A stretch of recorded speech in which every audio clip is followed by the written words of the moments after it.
years, I've been an internal family systems therapist, an attorney, a mediator, a Chopra Certified Teacher of Meditation, Yoga, and Ayurveda. I want to offer you a skill set that you can use now in your personal life and in your professional life to really gain expertise in conflict resolution. So if in your goal, in your magic wand, you'd like to have more clients, more confidence, more expertise, I'm going to show you how to get that. If you feel that you're kind of isolated as a coach or a therapist or in your private practice, or on the threshold of, I know what I know, I don't know what I don't know, but I'm open to learning. I'm open to learning from an expert to get a new skill set that I can put into my toolbox and help people in ways that I haven't even considered yet. I do individual counseling, couples counseling, and divorce mediation. I wrote the book, Compassionate Mediation, How to Add Passion to Your Marriage or Compassion to Your Divorce. I realized in working with anyone that came into my office is that compassionate communication is what heals conflict. Thich Nhat Hanh, the great spiritual teacher, once said, the way to resolve conflict is to go to one side and tell them about the pain and suffering of the first side, and go to the first side and tell them about the pain and suffering of the other side. Doing that is the only way to peace. And that's what we do in compassionate mediation. It's not just for divorce. It's not just for couples. The skills I'm going to show you today work with anyone, including you, taking it back into your personal life. So if you think of someone with whom you're having conflict, or if you think of some of your clients that you're working with who have conflict, I'm going to tell you what I do in my first session. So as we're talking about becoming an expert in conflict resolution, what I do with everyone that comes in my office, whether they're coming in depressed, anxious, whether they don't have a relationship that they're in conflict with, I'm not sure why they're coming because I'm a therapist, mediator, attorney. I often ask them, how can I help? And in finding out how I can help, sometimes if there's a couple that's coming in, the couple might come in for two different agendas. One might want to create a better relationship, and the other one might have one foot out the door. And that's where becoming an expert in conflict resolution is a skill that can be learned. You have to hold space for compassionate communication about every thought that they have thought about. And usually if you're working with a couple in conflict and you're a marital counselor, they don't talk about the parts that are ambivalent. They don't talk about the parts that have wondered, what if I just stopped being married or stopped this relationship and moved on? But because there's no forum for that, or at least there wasn't when I was getting my divorce many, many years ago, you either had to go to a marriage counselor and be totally committed to the marriage. And if you weren't, you felt like a fraud. But after a while, it didn't work because you weren't fully committed. On the other hand, you weren't ready to go to a mediator or an attorney to resolve conflict because it wasn't that bad. So most of the time, people stay in limbo. And limbo is one of the most painful places to be because you're stuck. And you're stuck in patterns. You're stuck in patterns where you're carrying around your limiting beliefs about yourself and the other person. You're carrying around filters through which you judge the other person and yourself. And there's no movement. I want to give you skills that I've developed, or at least some of them, and tell you later how you can get more. But to tell you how I do my first session with anybody that comes to my office. And they're not on my office anymore. They're all in Zoom. So when I finally get to the meeting in Zoom, I say, hi, how can I help? And what's going on? And for you and your clients, you may find out that most of the time they want to tell you a story. They want to tell you a story so that you get all the facts. And that can go on for 45 minutes. And I tell them, I want to hear everything they want to tell me. But if I listen to them for 45 minutes and I don't offer a different perspective, they'll feel marginally better because I witnessed them, but they won't have another way of resolving conflict. So I have a series of questions that I invite people to answer. And in my certification, which I will tell you more about later, I give you all of those questions, the interview template, the way to introduce it, my meditation, everything is included, but I just want to give you an overview because there's no pressure on this call. I just want to make sure you walk away with a few tips to become an expert, a little inspiration about getting mentored, and a little information about the kind of community that's open for you. Okay, so back to the first session. And I do this all in 15 minutes. So if an individual is coming to me, I do a 15-minute interview. If I have a couple, I will put one in the waiting room and I will interview one. I usually interview the person I didn't talk to on the phone. So if you had a couple call you and the wife calls to make the appointment, I will chat with them a minute and then I will ask if I can talk to the husband first. And my first interview always goes the same way. I ask how I can help. What would they like to see different? And then they'll often tell me about the person with whom they're having conflict. Now, if they come to my office and they're coming alone and they're just depressed or they're just anxious, and I still ask these questions because I'm sure that there's someone in their life that is causing them conflict. And maybe they didn't come to talk about it, but the skills that I give you teach people how to compassionately communicate. So back to the interview. So I'll ask, how can I help? Is there someone with whom you're having conflict? And then, okay, yes. So then I ask very directed questions and I do it compassionately, but I do it clearly and succinctly because as soon as they start going into their story, I give them maybe 3 to 5 minutes, maybe, because basically they've told themselves the same story for years. They've told their friends, they've told their family, they're locked in their story, usually where they feel like the victim. Their partner or the person with whom they're having conflict feels like the perpetrator. They might not know what they want to do, but they're looking for validation. They're looking for you to claim them right. They're looking for you to help them change the other person, which they can't do. You can't change another person, but you can change in how you're relating to the person. So sorry for the editorializing. Back to the interview. So I'll say, so with whom are you having conflict? And let's say for this sake, it's with their husband. It's a woman having troubles with her husband. And I'll say, well, what does he do that causes you to feel a certain way? Oh, he's on the phone all the time. He watches too much TV and he drinks too much. And then I'll say, what do you do in response? Well, sometimes I nag him to stop drinking. Sometimes I beg him to get off the phone. Sometimes I withhold sex. So they'll tell me some of these things. They probably won't tell me they withhold sex, but they'll tell me they shut down or they don't talk or something like that. But I'm listening for what are the behaviors that each of them have?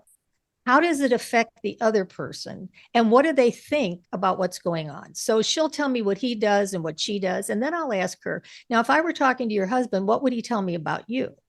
And she might stop for a minute and she said, well, he may tell you I'm a nag or I'm on his case all the time or I'm demanding. And I said, so when he says that to you, how do you feel?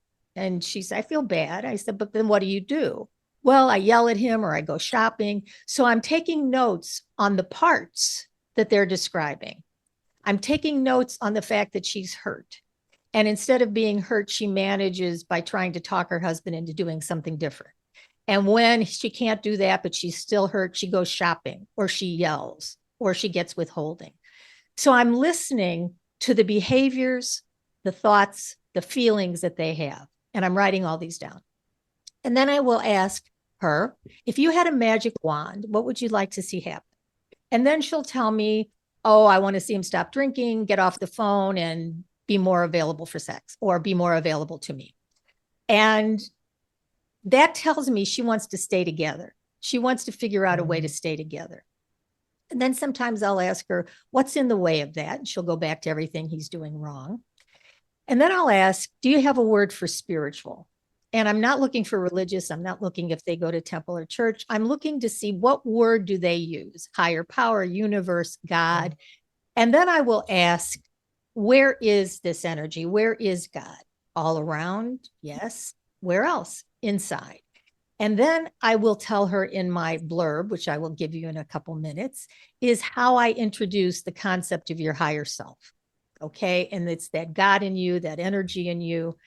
And I will thank her very much for what she shared in less than 15 minutes. I just gave you the overview in about 3, but in less than 15 minutes, did major omission here. I asked her to tell me a little bit about her family of origin. What was her, and I'm making a genogram on my notes, mom, dad, siblings, meaning I'm making a little diagram for myself to see how many siblings she had, where was she in the hierarchy, what's a description of mom, what's a description of dad. And I'm listening, was there any addiction? Is she the oldest of 5, which tells me she was probably taking care of everybody? Did her father drink, which makes her a child of an alcoholic? So I'm trying to get some background on where her limiting beliefs came from and where her experiences came from. And then I ask her, could you describe your husband's family of origin for me? Which often makes people think, because they haven't thought about what was the milieu in which their partner grew up. And then when they realize that his father was absent and his mother worked 3 jobs and he was the baby and his needs didn't get met and he learned how to be stoic and he met his needs by using drugs at a young age, she gets a little more compassion that no wonder he's acting the way he's acting. That's what he learned. And even in the questions, she begins to see him in a different light, because maybe she'll have compassion for that little boy who was the last of 4 kids, whose mother was absent, and not be as mad at him for not having the emotional intelligence or skill sets that she'd like him to have now. Because I tell people they did the best they knew how to do, but now they can learn a new way to do it better. So if she came in alone, I would go into my blurb, which I'll tell you in a minute. But if she came in with her husband, I'll put her in the waiting room. I'll ask him the exact same set of questions. What does she do? What does he do? What's his family of origin? How does he describe her family of origin? What's his magic wand? And his magic wand might be, I can't do this anymore. I need to get out of here. I don't want to be married. This is too painful. So I'm thinking, okay, she wants to go one way. He wants to go another. How do I create a forum for talking about everything? And just a little aside, this happens a lot, especially in my office. And I tell the initiator, the person who wishes the relationship were over, that they have to find room to talk about why they're feeling that way, rather than just throw the towel in, hire an attorney, and let it go to court. And I tell the non-initiator, the person who may want to stay together even though their partner wants to leave, that they have to be able to talk about what an ending would look like. Otherwise, the party that's not fully committed won't stay. They'll just go file for divorce or just leave, and they won't have a chance to communicate. So I'm trying to get a bird's eye view. What are they doing? What are they saying? How are they feeling? Where did they come from? Where do they want to go? In about 10 or 15 minutes each. Okay. And I teach you all of this in my certification. You get all the handouts, the templates, the scripts, the meditations, the journals, the manuals. I'll tell you more about that later. So when I put them back together, and remember, 45-minute session. So this is all within 45 minutes. And I do this across the board. The reason I created the certification is because I did this. I've been practicing for 35 years. I'm going to be 78 next month. I will pause for, oh my goodness, really? Yes, really. And thank you. I found out that because it was the same script I was using, I could template it and teach other professionals how to use my tools and then go out in the world and share it with their clients and their families. And this coming up next month is my 6th cohort of the Compassionate Mediation Coaching Certification that gives you all this expertise, gives you my ongoing mentorship, gives you a community of like-hearted, open-minded professionals that I'll tell you about later. All right, so back to the first interview. I put them back together and I tell them that I want to give them my blurb. I call it a blurb because it's only 2.5 minutes. So I'm going to give it to you. So I tell them, you both have done the best you know how to do. And now I'm going to introduce you to my concept of self. I believe we all have a healthy self, capital S self. And when we're in self, we are calm, clear, and compassionate. You know those moments? They're just moments because we're not in self very much. We're in parts that we exile and push aside, parts that we manage with and show the world, and parts that we get extreme with that numb us. So for instance, we exile the hurt and the sadness and the fear from our childhood because we weren't going to get our needs met. So if we grow up in an alcoholic home, that doesn't meet our needs. So we learn how to push that aside. And we learn how to manage. And many of us learn how to manage by being nice, pleasing, caretaking, hardworking. But a lot of times we put on what I call a pseudo self, where we want to pretend we're in self, calm, clear, and compassionate, but we're really sitting on a lot of these exiled feelings that we're not talking about. So when we can't manage and those exiled feelings start to come up, we do things to numb ourselves. We do some extreme behaviors. We might eat too much, drink too much, shop too much, gamble too much. Some people go out and have an affair. Some people get depressed or anxious, have panic attacks. Some people go, get me divorced, get me a lawyer, I want to get out of here. There's nothing wrong with getting divorced, but when you're doing it from an extreme part, you're going to trigger all your other parts. You're going to trigger your partner's parts, and you're going to spend a lot of money on lawyers refereeing when it doesn't need to happen that way. So after my 2-minute introduction, which is based on internal family systems, with self being calm, clear, compassionate, curious, courageous, confident, created, and connected, and I always add grateful. And I say to them, I take everything they just told. Mary, you married John, and you came from a big family where you were always required to do things, so it hurts your feelings when John doesn't participate. John, you came from a family where your mom was working a lot and you didn't get your needs met, so you might hear Mary's request as nagging when she's just looking for partnership. And as I talk about the fact that they're anxious or angry or frustrated or blaming or judgmental, I'll ask them, what's going on in your body? And usually their bodies are tightening, because when your parts get activated, it causes stress. So then I say, I'm going to offer you a very brief meditation to get to self, so you have a felt sense of what I'm talking about. Is that all right? I do this, I'm telling you, I do this in every one of my first interviews with everyone. Even if 2 people come to me so mad, so determined to get a divorce that the only reason they're coming is for mediation, just tell me the facts and get me out of here, I still start this way.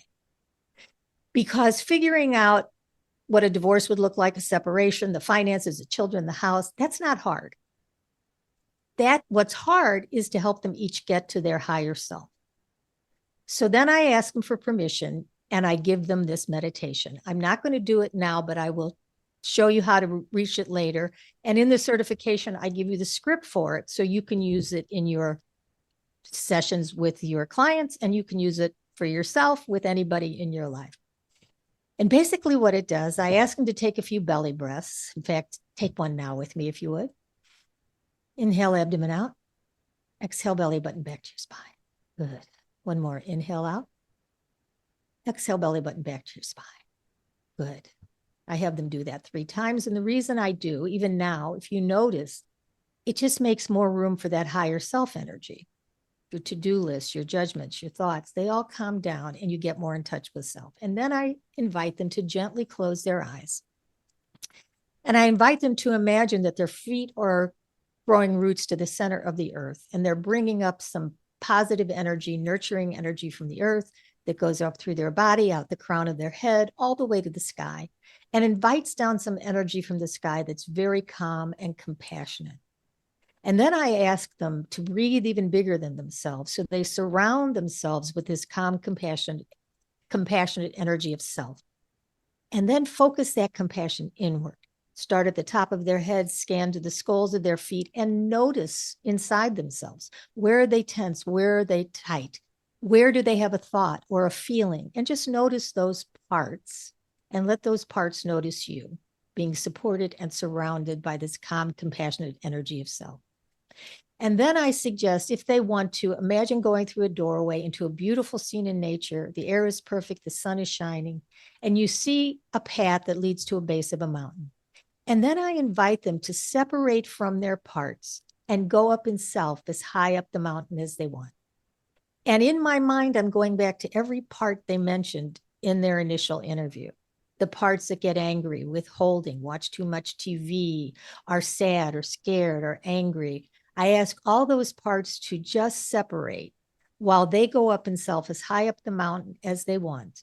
And if they're feeling any feeling or thinking any thought that isn't peace, it's just a part from which you can separate.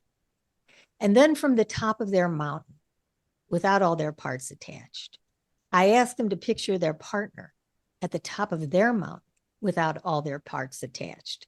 And as much as they can, send compassion in that direction. Wait a moment. And then I said, in just a moment, you're going to go back down the mountain to collect your parts, even if there's a part of you that doesn't want to, because you're going to realize that once you give your own parts the attention they need to unburden the pain from the past, they carry their own wisdom and light. So taking back your parts ever so gently, come back down the mountain, back down the path, back through the doorway, and back to your room. So that was my abbreviated version. But you can imagine that just leading them through that gives them a perspective that they didn't have coming into my office. And by the time they leave or the Zoom session is over in 45 minutes, they recognize I have the expertise to help them resolve conflict. Now, with compassionate mediation, that could mean resolving all the issues that have brought them to my office and creating a new relationship based on empathy, compassionate communication, where they connect to their higher self, let go of their limiting beliefs and judgments about their partner and about themselves. Often they're mad at themselves. Why did I stay so long? Why did I take it for so long? They unburden the pain from the past, which I teach you how to help them do, and they relate from their heart. So they can come in and create a new relationship together. But they can also decide that they've done the best they knew how to do, and they really need to look at what a separation or divorce would look like. And here's where I give you the skill set to do that. Because you stay one step ahead of your clients. You don't need to be an expert. You don't need to be a mediator, an attorney, a financial planner. You just have to have a little information so that as you give them the content, like, okay, let's talk about finances. And it's like, that'll take weeks because you're going to trigger every part of them that feels taken advantage of, abused, over-responsible, disenfranchised. So with the content that I give you, it gives you the opportunity to go deeper with your clients, keep them for longer because you have the information they need, but you also help them process the feelings that come up. And that is what makes you an expert. So whether you're a therapist, you learn these skills. If you're a coach, you learn these skills. If you're a mediator, you learn how to talk about the emotions rather than watch them just replay their dysfunction in your office. Certainly, if you're a lawyer, you don't have to take those late night calls where they're really looking for a therapist, but you've already learned how to be present with them differently. And then your expertise grows. So does your impact because you can go deeper, keep them longer, give them more information, create a safe forum for all parts to be welcome. And you become known for this expertise. And if you take the certification, you become known as an expert in compassionate mediation coaching certification. And I named it the wrong name. I trademarked compassionate mediation. When I was going through my own divorce, I was already a lawyer. I became a mediator thinking I could mediate it myself, not a good idea. And then I became a therapist. I met Dick Schwartz. And I was sitting in the courtroom with my soon-to-be ex-beloved husband, who I married out of college, thinking there had to be a better way to get divorced. There had to be a better way to resolve conflict with two people who once promised to love each other forever. And with my basis in IFS, higher consciousness, law, mediation, I created the program. I wrote the book, Compassionate Mediation, and I've got a templated program for individuals and couples, a 6-hour video series. But my certification for professionals is what I want to share with you. Because with that information about the expertise, I want to talk about mentorship. I have been working for a lifetime, and I have studied with some of the best, some in group programs, some in private programs. And I find that if I have somebody who's truly by my side, who gets to know me personally, who knows my challenges, who knows the mindset limitations, who knows what expertise I could use, and who actually knows what I'm already doing so that I can integrate their expertise rather than just learn a skill set on its own, that's what I want to offer you. So should you choose to join me in the certification, and at any time you can anytime after this, go to lindacroll.com/certify. You'll hear from a couple people who were in the group before, and you'll also find time for a brief chat, because I'm going to stay on as long as you'd like today to answer your questions. But I'd also love to get to know you, where you are, and how I can help support you. And whether you want to take the certification or not, I still hope you take me up on the call, because you're here, you're interested. I'd love to learn more and support you in any way I can. So the mentorship is a series of 2-hour sessions every 2 weeks. We start in May, and we're meeting, and for 2 hours every 2 weeks, I do a training, I do an example. When you are the example, you can bring a client of yours as an example, or you could bring your own issues. There are many people that resolve conflicts in their own life because they've got this expertise. And then in the interim weeks, you actually practice with other people in the group. So you get the support you need in a community that's truly transformational. And I say that because I really am selective about who takes the training, which is why we have to have a call. I am looking for people who are heart-centered, who are lifelong learners, who want to continue to contribute in whatever way they can. I want to help you feel supported, seen, safe. I want to create a harbor where, you know, every couple of weeks for 3 months and beyond, you have camaraderie, you have connection. And not only that, you hear from other people how they're planning to use the information I'm giving you, because you can use this information in your current practice. If you're a therapist, a coach, if you'd like to be one of those things. And you can also give groups based on what I offer you. You can start your own programs. 2 of the people who were in my last cohort started a membership called the Self-Love Revolution. And they're using a lot of the information from my manuals and my videos and my meditations and my handouts, and they're making their own program with it, because we're all standing on the shoulders of someone. I'm on Dick Schwartz's. Dick Schwartz was a mentor for me, and Deepak Chopra and David G. and Sark and so many other people. I would like to be that mentor for you. I would like to meet you where you are, find out what you're looking for, find out how I can help you, and become that mentor over the next 3 months and beyond. And then when you're part of the community, as you'll see from what other people have said in the lindacroll.com/certify page, the community was just as important as anything I taught you, because everyone in there is so wise and giving and talented that you pick up from each other and you synergistically let your light grow, because we're all light bearers. We're all channels of love and beacons of light. And I use that kind of language in the certification. And I want people that understand that and don't think I'm totally woo-woo, even though I am. So thank you for the laughter. Anyway, that's kind of the overview. I wanted to make sure I gave you, something in 30 minutes that you could take with you. And now I'm going to open it to questions, because I want to go deeper in specifics. And for those of you who are here, please come forward, put in the chat, let me talk to you personally.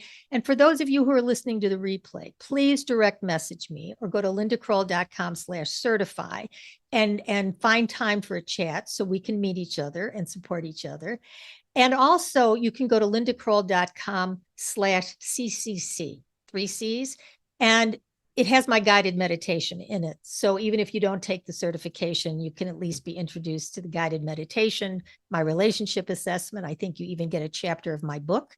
You can also go to lindacrollbook.com and get a free chapter of my book back there. And you can go to lindacroll.com/roadmap and get an overview of the process. So either way, you get into my community so we can stay connected.